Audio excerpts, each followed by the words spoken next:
5 अगस्त 2023 almost एक साल पहले मैं गई थी इंडिया की इस खूबसूरत ट्रिप पे कॉल्ड कश्मीर ग्रेट लेक्स।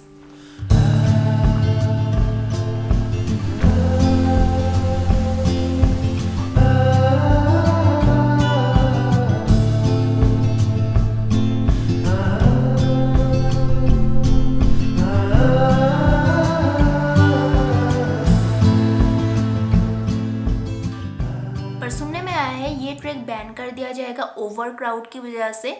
इस टॉपिक पे बाद में आते हैं। इस वीडियो में मैं ऐसे कुछ चीज़ें आपको बताने वाली हूँ जो आई विश मुझे पता होता इस ट्रिप पे जाने से पहले। तो अगर आप फर्स्ट टाइम केजीएल ट्रिप पे जा रहे हो ये वीडियो आपके लिए हेल्पफुल हो सकता है। और हाँ, अगर वीडियो हेल्पफुल लगा तो एक लाइक कर देना। Let's start. मेन क्वेश्चन जो सब करते हैं इस ट्रिप पे जाने की बेस्ट टाइम क्या होगा?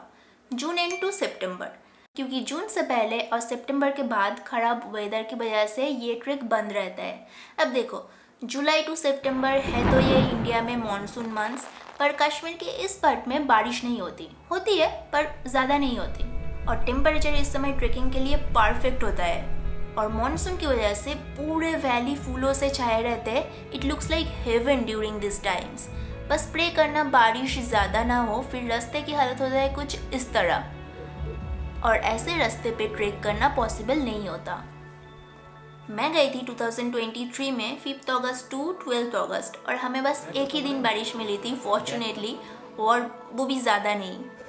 और बारिश की टॉपिक से आता है मेरा नेक्स्ट पॉइंट, पैकिंग लिस्ट। अब T shirt, trousers, base layers ये सब तो पैक करना ही है। मेन चीज़ें जो आपको लेना ही है, एक पोंचो क्योंकि वो नेसेसरी है, एक वार्म जैकेट क्योंकि रात में वह टेम्परेचर फ्रीजिंग होता है, एक टॉयलेट रोल क्योंकि इस ट्रेक के दौरान आपको ड्राई टॉयलेट ही यूज़ करना होगा, और एएमएस की दवाई जैसे कि डायामॉक्स, क्योंकि ये ट्रेक वीडियो में दिखने में तो काफ़ी प्लेन एंड ईजी लगता है पर काफ़ी ऊपर है।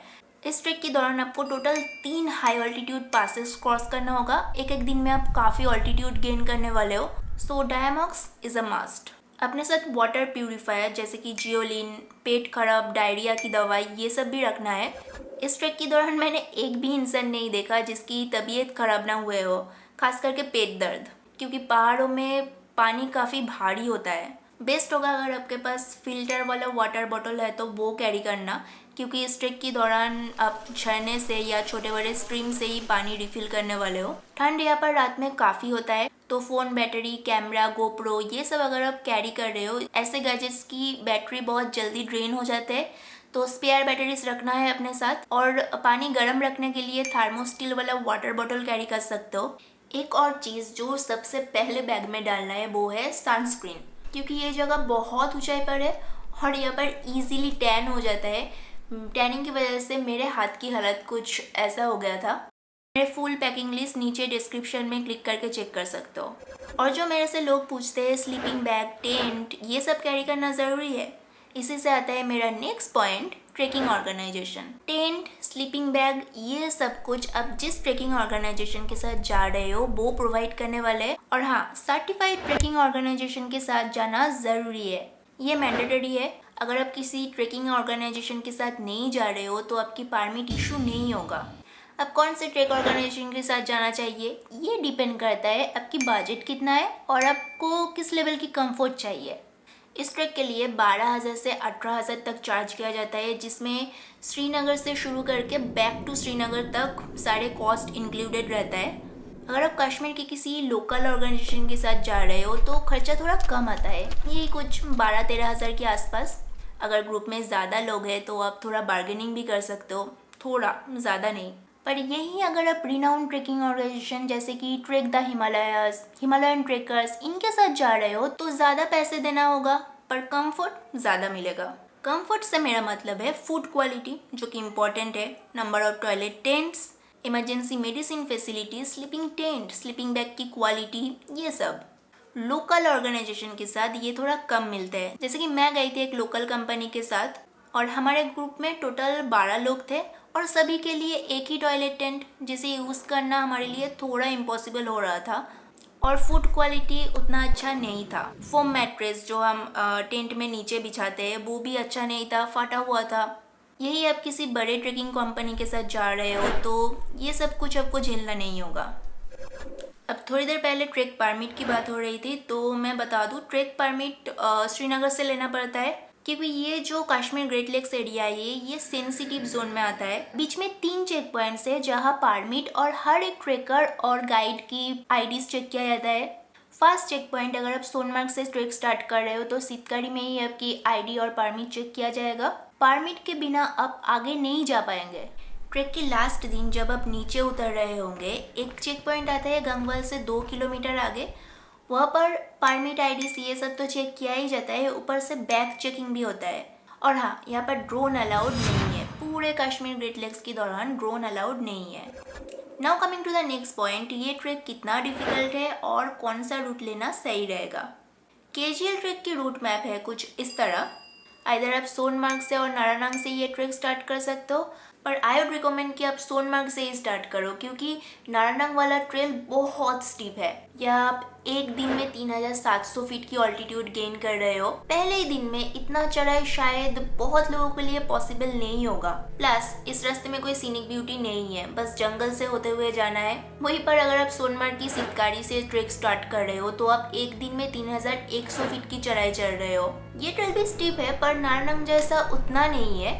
प्लस इस सोनमर्ग वाला ट्रेल में आपको दिखाई देगा scenic beauty, meadows, valley of flowers type flowers, river streams, ये सब कुछ जो मुझे लगता है इस ट्रेक के दौरान मोटिवेशन की काम करता है। मोटिवेशन और अट्रैक्शन दोनों। ये देखते हुए आपको लगेगा कि हाँ, सही जगह पर जा रहे हैं। नाउ मेन क्वेश्चन, ये ट्रेक कितना डिफिकल्ट है? मेरे हिसाब से 8 आउट ऑफ 10। अब देखो, मैं कोई प्रो ट्रेकर नहीं हूँ, ज़्यादा ट्रेक्स मैंने किए नहीं है, पर मुझे लगता है ये ट्रेक थोड़ा डिफिकल्ट था। इस ट्रेक के दौरान 3 हाई ऑल्टीट्यूड पासेस क्रॉस करना होता है। एक दिन में काफ़ी ऑल्टीट्यूड गेन होता है। रास्ता बिल्कुल नैरो है, फुल ऑफ लूज रॉक्स। पैर स्लिप करने की चांस बहुत ज़्यादा है। रास्ता नैरो है, ऊपर से ये ट्रेक थोड़ा ज़्यादा कॉमर्शियलाइज्ड हो गया है, तो ओवर क्राउडेड तो है ही, ऊपर से लोगों से ज़्यादा यह घोड़े हैं और इस नैरो रास्ते पर बार बार घोड़े को ही साइड देना पड़ता है। सो ये एक प्रॉब्लम की बात है। प्लस इस ट्रेक के दौरान मैंने बहुत सारे एक्सीडेंट्स देखे हैं। नो, मैं आपको डराने की कोशिश नहीं कर रही हूँ। आई एम जस्ट सेइंग कि ये ट्रेक टफ है, पर इट्स ऑल वर्दी। इस ट्रेक के दौरान जो लैंडस्केप दिखने को मिलते हैं, उफ, शायद इसीलिए इसे इंडिया की सबसे खूबसूरत ट्रेक्स में से एक माना जाता है। आपको बस खुद को सेफ रखना है और ट्रेक के दौरान पानी पीते रहना है, नहीं तो डिहाइड्रेशन की वजह से बहुत कुछ हो सकता है। अब बात करते हैं ऑफलोडिंग चार्जेस के बारे में। ऑफलोडिंग चार्जेस ट्रेक कॉस्ट में इंक्लूडेड नहीं होता, ये अलग से पे करना पड़ता है और ऑप्शनल होता है। मतलब आप खुद की सामान खुद कैरी कर सकते हो, जो कि मैं बिल्कुल भी रिकमेंड नहीं करूँगी, क्योंकि एक दिन में 14-15 किलोमीटर चढ़ना होता है और रास्ता खराब है। इतने पैसे खर्च कर रहे हो तो थोड़ा और पैसे खर्च करके शांति से बिना झंझट की ट्रेक की मज़ा ले सकते हो। अब ट्रेक करना समहाउ पॉसिबल नहीं हो रहा तो आप घोड़े भी हायर कर सकते हो। इसकी चार्जेस होता है 2000 रुपीज़ पर डे। अब कुछ छोटे मोटे पॉइंट्स मैं आपको बता देती हूँ इस ट्रेक के बारे में। नंबर 1, बेस कैंप्स के आसपास कोई ATM नहीं है और समहाउ गूगल पे भी रीसेट हो जाता है, मुझे नहीं पता क्यों और कैसे, तो ज़रूरी कैश अपने साथ कैरी करना। नंबर 2, अगर आप जम्मू से श्रीनगर आ रहे हो तो कोशिश करना 2 बजे से पहले जम्मू क्रॉस करने की, क्योंकि साल की इस समय अमरनाथ यात्रा चलता है और 2 बजे के बाद जम्मू से क्रॉसिंग बंद कर दिया जाता है। नंबर 3, ये इम्पॉर्टेंट है, इस ट्रेक के दौरान रास्ते पे टॉयलेट की किसी भी तरह की कोई फैसिलिटीज़ नहीं है। चारों तरफ इधर प्लेन पहाड़ और खुले मीडोज, कोई बड़े पत्थर भी नहीं है जिसे आप एज अ बैरिकेड यूज़ कर सकते हो। और 13-14 किलोमीटर्स एक दिन में चलना होता है, पानी पीना पड़ता है बार बार। सो ट्रेक के दौरान toilet issue is a big issue, खास करके लड़कियों के लिए। नंबर 4, जो मेरे से काफ़ी लोग पूछते हैं लेक में डुबकी लगा सकते हैं या नहीं। कर सकते हो, पर पानी बहुत ठंड होता है, ऊपर से ये काफ़ी रिस्की है, ऑल्सो एनवायरनमेंट के लिए सही नहीं है, so do it at your own risk. Number 5, trek के दौरान रास्ते पे आपको छोटे मोटे शॉप्स मिल जाएंगे जहाँ पर चाय, मैगी, ब्रेड ऑमलेट ये सब मिलते हैं, पर जाहिर सी बात है इतने ऊंचाई पर कॉस्ट भी बहुत ज़्यादा होते हैं। लाइक 150 रुपये की मैगी और ब्रेड ऑमलेट, 50 रुपये की कावा, ऐसा कुछ प्राइस था। तो वीडियो के शुरू में जो मैं बोल रही थी ट्रेक बैन के बारे में, लास्ट ईयर मतलब 2023 में जब मैं गई थी तब एक दिन में केजीएल ट्रेक पे ट्रेकर्स काउंट था 5000। सो हमारे गाइड बोल रहे थे इन फ्यूचर इस ट्रिक को कुछ सालों के लिए बैन कर दिया जाएगा, इन फ्यूचर, अभी नहीं, और ये होना भी चाहिए इन्वायरमेंट को प्रोटेक्ट करने के लिए। So that's it. और तो मुझे अभी कुछ याद नहीं आ रहा, पर अगर आपकी कोई क्वेरी है तो आप कमेंट करके पूछ सकते हो या फिर इंस्टा पे डीएम भी कर सकते हो। और आप मेरे कैजुअल ट्रिक की वीडियो प्लेलिस्ट पे क्लिक करके चेक कर सकते हो। It's beautiful. जाओ जाओ होके आओ, बट बी सेफ। हाँ, बाय।